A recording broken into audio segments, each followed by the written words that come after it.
আমি সেই আনিসুর রহমান, আমার পুরা মনে আছে যে আমি 4 জনের সামনেও 2.5 ঘন্টা বয়ান করছি, 10 জন মানুষের সামনেও 2.5 ঘন্টা, 2 ঘন্টা, 3 ঘন্টা আমি টানা বয়ান করছি।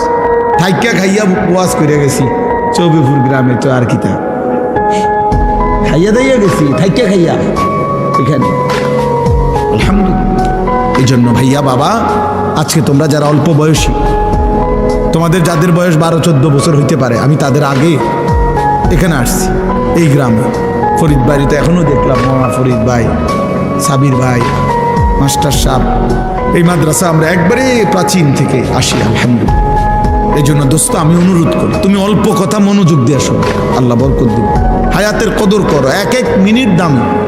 আমার জীবনে আমি প্রতিদিন অনেক সময় বলি, আফসোস করি, আমারে যদি এই ছেলেপেলেরা তাদের সময় থেকে মোবাইল টিফিন না ফোলাফাইন যদি আমারে তার থেকে কিছু সময় দিত, আমি আরো 2টা মাহফিল দিলাম, আরো কিছু কাজ করতে পারতাম। কোনোভাবেই আমি তাই না দইরাও কুলাইতারি না, সময়ের সাথে কুলাইতে পারি না।